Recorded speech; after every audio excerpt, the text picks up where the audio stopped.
Waalaikumsalam. Encik Pilah ke? Ya, saya. Okey, cepat masuk. Silakan duduk ya. Terima kasih.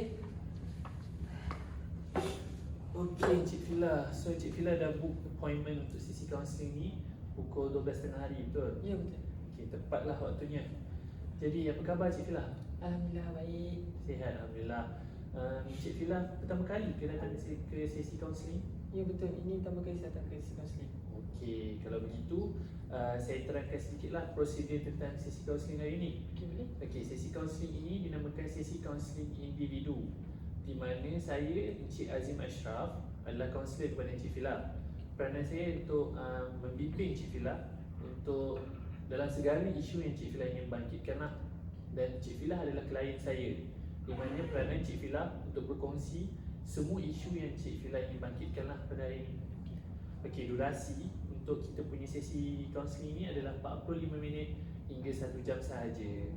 Jadi jika kita semak dan Encik Pilah inginkan masa yang lebih, kita akan pergi ke sesi yang seterusnya, okey? Okey, boleh? Okey. Encik Pilah selesa ke? Sejujurnya, ia teman saya, so saya agak kikuk sebenarnya, tapi saya okey. Okey, tak apa, saya ada sedikit air untuk Encik Pilah. Okey, terima kasih. Okey, sama-sama. Okey, Encik Pilah, sesi kaunseling kita berada di bawah akta kerahsiaan, di mana Cik Pilah setiap perkongsian kita pada sesi kaunseling ini akan berada di bawah akta kerahsiaan lah. Saya bertanggungjawab untuk merahsiakan segala perkongsian antara kita berdua. Okey. Dan tetapi ada 3 faktor yang boleh menyebabkan rahsia ini terbuka lah. Iaitu yang pertama, apabila Cik Pilah ingin mengancam nyawa Cik Pilah sendiri, dan Cik Pilah ingin mengancam nyawa orang lain, dan juga perintah mahkamah.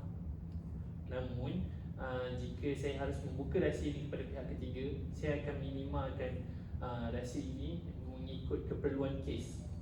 Okay. Cik faham? So sekarang Cik Pilah faham?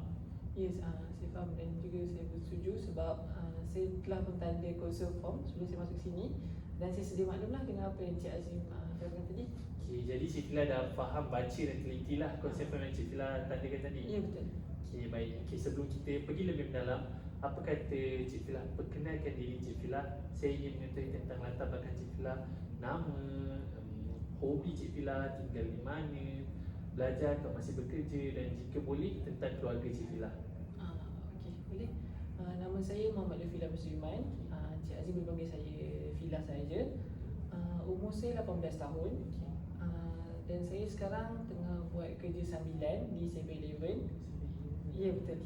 Lepas tu hobi saya pula, saya suka bermain sukan. Saya anak ketiga daripada 3 orang beradik. Dan keluarga saya berlatar belakangkan kejuruteraan lah. Wah, Masuk abang saya juga. Ya, betul. Oh, satu family ke jurutera? Ya, betul. Okey, maknanya Cik Pilah baru berumur 18 tahun. Ya, betul. Maknanya Cik Pilah baru saja menamatkan SPM. Ya, betul. Okey, sekarang ni menunggu tawaran masuk untuk ke universiti ataupun Cik Pilah memang ingin bekerja sahaja? Maksud saya memang tengah menunggu tawaran masuk ke universiti. Okey, so Cik Pilah sudah memohonlah mana-mana universiti untuk melanjutkan pelajaran? Ya, betul. Saya mohon kesemuanya daripada UiTM. Oh, UiTM. Saya pun graduan daripada UiTM. Okey, Cik Pilah. Jadi kita telah mengenal, saya telah terima kasih kerana berkongsi tentang pengalaman, maksudnya latar belakang Cik Pilah. Jadi mesti ada sesuatu yang menyebabkan Cik Pilah datang ke sesi kaunseling pada hari ini. Kalau boleh ke Cik Pilah berkongsi dengan saya? Sebenarnya sejujurnya saya telah pun mendapat 2 tawaran masuk belajar. Satunya kejuruteraan awam UiTM dan satu lagi saya sukan delegasi pun daripada UiTM. Saya ada masalah daripada segi pemilihan antara salah satu kursus yang saya ingin teruskan dalam pembelajaran ni lah. Jadi Cik Pilah memohon sains sukan, di mana Cik Pilah juga adalah orang yang aktif dalam sukan seperti yang Cik Pilah cakap tadi kan, hobi Cik Pilah bermain sukan dan juga kejuruteraan awam. Ya, betul. Okey, kejuruteraan awam dipilih kerana Cik Pilah adalah pelajar kejuruteraan awam ataupun mengikut latar belakang keluarga? Okey, untuk masa sekolah juga saya mengambil kursus lukisan kejuruteraan juga. Dan juga salah satu sebabnya kerana family saya lah, ibu saya sendiri memang menekankan juga menggalakkan saya untuk meneruskan belajar dalam bidang kejuruteraan ini. Oh, jadi Cik Fila merupakan pelajar jurutera lah, Ya. lukisan kejuruteraan di sekolah dahulu. Betul. Boleh saya tahu apakah grade yang Cik Fila dapatkan? Okey, untuk grade saya SPM baru ni, untuk subjek lukisan kejuruteraan, saya tidak mendapat keputusan yang baik, di mana saya agak teruk urusan kejuruteraan awam sebab sebenarnya itu bukan minat saya. Saya lebih kepada sukan lah. Tidak mengapa Cik Fila, kerana lukisan kejuruteraan bukan satu subjek yang agak sukar juga. Betul. Jadi Cik Fila bagaimana pula dengan grade mata pelajaran yang lain?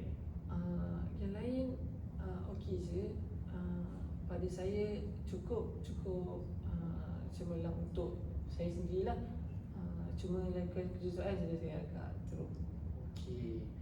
Maknanya dulu Cik Fila semasa di sekolah keputusan agak teruk lah melibatkan lukisan kejuruteraan. Bagaimana pula dengan aktiviti sukan yang Cik Fila lakukan di peringkat sekolah? Okey, untuk sukan pula, antara sukan yang saya lakukan semasa di sekolah adalah olahraga, iaitu itu adalah sukan utama saya lah. Dan saya berjaya mewakili sehingga tahap kebangsaan, iaitu wakil Selangor dalam olahraga dan juga mata desa. Okey, terima kasih Cik Fila kerana berkongsi sedikit maklumat tentang masalah Cik Fila. Jadi apa yang Cik Fila terangkan kepada saya adalah di mana Cik Fila keliru untuk memilih sama ada kejuruteraan awam ataupun sains sukan, di mana berdasarkan pencapaian di peringkat sekolah, Cik Fila lebih cenderung ke arah sains sukan berbanding bidang kejuruteraan. Ya. Selain daripada keluarga Cik Fila, di mana keluarga Cik Fila berlatar belakangkan kejuruteraan, dan maafkan saya Cik Fila, dan Cik Fila lebih cenderung kepada sains sukan kerana Cik Fila sendiri minat ke arah sains sukan, betul? Ya, betul. Jadi berdasarkan apa yang Cik Fila ceritakan tadi, boleh ke Cik Fila kongsikan dengan saya matlamat Cik Fila untuk sesi kaunseling pada kali ini? Matlamat saya untuk kali ini adalah untuk meyakinkan keluarga saya sendiri dan juga ibu bapa saya mengenai pilihan saya, iaitu ingin sambung pelajaran ke kursus sains sukan dan rekreasi. Okay. Jadi berdasarkan apa yang Cik Fila ceritakan, Cik Fila memang inginkan untuk menyambung belajar ke arah kursus sains sukan, tetapi Cik Fila bukan dikekang, Cik Fila tidak yakin, takut untuk mengecewakan keluarga Cik Fila. Ya, Betul? betul. Okey, tidak mengapa, kita akan bincangkan pelbagai alternatif di sesi yang seterusnya. Kita akan pergi lebih mendalam tentang masalah Cik Fila ini. Kita akan uraikan dengan lebih mendalam. Okey.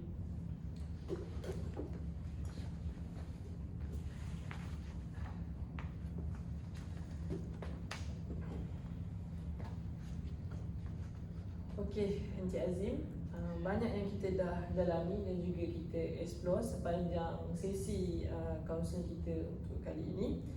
Okey, saya juga yakin Encik Azim dah jumpa satu matlamat yang Encik Azim ingin kecapi di sesi kaunseling kita untuk kali ini lah. Okey, jika saya berikan Encik Azim sedikit masa untuk Encik Azim sendiri fikirkan mengenai matlamat yang Encik Azim ingin kecapi, dan mungkin kita boleh bincangkan selepas ni. Sebenarnya saya dah ada matlamat dah untuk sesi kaunseling ni, di mana saya nak yakinkan keluarga saya, terutama ibu bapa saya lah, untuk saya meneruskan pelajaran saya mengikut bidang yang saya nak, iaitu sains sukan. Okey, so sekarang ni Encik Azim menyatakan sebentar tadi Encik Azim yakin untuk further pengajian Encik Azim ke sains sukan.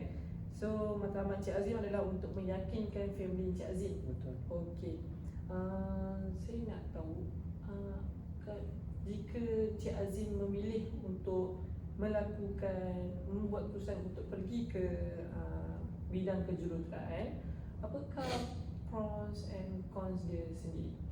Okey, jika saya terus melanjutkan pelajaran saya seperti bidang yang saya ambil di sekolah dulu, mungkin saya akan dapat grade yang sama sebab saya punya minat bukan ke arah bidang kejuruteraan.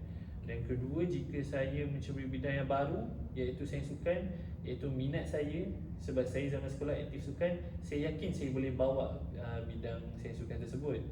Dan yang ketiga, saya takut ibu bapa saya kecewa jika saya teruskan dengan minat saya iaitu sains sukan itu. Okey. So sekarang ni saya dapat apa yang saya dapat daripada apa yang perkongsian Encik Azim tadi. Encik Azim yakin dengan meneruskan pengajian Encik Azim dalam bidang sains sukan, Encik Azim mampu berjaya. Di mana jika Encik Azim meneruskan dalam bidang kejuruteraan, Encik Azim mungkin akan terkandas seperti sekolah lah. Okey, sebelum saya juga tanya, adakah Encik Azim rasa matlamat yang Encik Azim kecapi ini adalah relevan untuk dikecapi? Saya rasa relevan sebab saya mungkin dapat yakinkan ibu bapa saya dengan rujukan saya. Okey, maknanya Encik Azim rasa boleh dikecapi lah. Okey, adakah matlamat ini juga realistik? Realistik kerana saya rasa ibu bapa saya akan sedar bahawa saya tidak minat kepada bidang kejuruteraan. Okey, baik. Okey, sekarang kita akan teruskan dengan intervention plan yang kita boleh lakukan untuk mencapai matlamat Encik Azim bagi sesi kaunseling ini. Dengan itu saya nak memperkenalkan satu teori, iaitu teori rational emotive behavioral theory ataupun REBT teori. Okey, di sini dia ada 5 elemen, iaitu A, B, C, D dan juga E. Okey, saya boleh tunjukkan Encik Azim satu persatu lah. Okey, di mana A itu activation event ataupun kita boleh cakap benda yang trigger Encik Azim untuk datang di sesi ini. Seperti yang kita tahu, benda yang trigger Encik Azim adalah sama ada Encik Azim ingin memilih untuk meneruskan pembelajaran dalam bidang sains sukan ataupun bidang kejuruteraan awam, betul? Betul. Okey. Sekarang ni saya nak tahu, macam Encik Azim telah cakap tadi macam kita, Encik Azim berasa takut dengan memberitahu keluarga Encik Azim mengenai Encik Azim punya pandangan. Encik Azim takut akan membuatkan mereka kecewa, betul? Betul. Okey, apakah emosi lain yang Encik Azim rasa sekarang apabila Encik Azim beritahu mengenai matlamat Encik Azim, emosi Encik Azim akan rasa? Saya rasa happy lah sebab saya dapat utarakan apa yang saya nak, apa yang minat saya sebenar-benarnya. Dan juga saya rasa takut tu utamalah sebab saya takut reaksi ibu bapa saya terhadap apa yang saya utarakan nanti. Okey, semaknanya Encik Azim akan berasa gembira lah dengan apa yang Encik Azim akan lakukan. Okey, saya nak tanya pula, adakah perkara ini mengganggu aktiviti harian Encik Azim selama Encik Azim mengalami masalah ini? Selama saya sedang bekerja di 7-Eleven, jadi kadang-kadang semasa saya bekerja, sebab saya dah nak berhenti kerja, so saya kadang-kadang saya fikir saya nak berhenti kerja ni untuk sambung belajar, tapi keputusan masih belum dibuat. Jadi kadang-kadang ia agak mengganggu. Okey, tak macam tu. Okey, boleh tak saya tahu apa kepercayaan Encik Azim mengenai perkara ini? Okey, saya percaya bahawa jika saya beritahu ibu bapa saya tentang minat saya yakinkan mereka, saya percaya mereka akan terima saya punya keputusan untuk sambung pelajaran dalam bidang sains sukan. Okey, itu sahaja ke? Okey, kepercayaan Encik Azim mengenai teruskan pembelajaran dalam kejuruteraan? Okey, saya percaya jika saya teruskan pelajaran saya dalam bidang kejuruteraan, saya tidak mampu bawa kursus tersebut sama seperti di zaman sekolah dulu. Okey, baik. Sekarang ni saya dah nampak Encik Azim jelas. Okey, saya sebagai kaunselor Encik Azim, saya ingin mengkongsi sikit maklumat mungkin boleh membantu Encik Azim dalam meyakinkan keluarga Encik Azim. Okey, untuk pengetahuan Encik Azim, Encik Azim memohon dalam UiTM, betul? Betul. Okey, untuk UiTM, UiTM telah mengkhususkan satu dana khas untuk atlet UiTM, di mana jika Encik Azim mendaftarkan diri di bawah atlet UiTM, Encik Azim akan mendapatkan dana iaitu beasiswa under atlet UiTM, di mana Encik Azim akan ditanggunglah khusus pembayaran dan juga allow serta segala keperluan Encik Azim lah. So mungkin perkara ini mampu untuk membantu Encik Azim dalam meyakinkan keluarga Encik Azim untuk meneruskan pengajian dalam saya sukan. Adakah Encik Azim setuju dengan ini? Saya setuju sebab saya dapat rasakan di mana apabila saya dapat beasiswa mungkin jadi pintu untuk membuka hati bapa saya menerima saya punya keputusan. Ya, baik, okey. Kalau macam tu, sekarang ni saya nampak Encik Azim dah begitu jelas matlamat Encik Azim. Saya rasa kalau tak ada apa-apa lagi, saya rasa mungkin kita boleh teruskan sesi seterusnya apabila Encik Azim telah berjumpa dengan keluarga dan juga ibu bapa serta mendiskusikan dengan mereka untuk apa urusan tu. Kemudian kita boleh semula untuk adakan sesi kaunseling seterusnya. Boleh? Okey, boleh? Okay, kalau macam tu saya akhirkan sesi kaunseling kali ni dengan ni je lah. Okay, terima kasih Encik Azim. Terima kasih. Okay, semoga hari indah. Semoga bertemu lagi. Okey, terima kasih. Ya.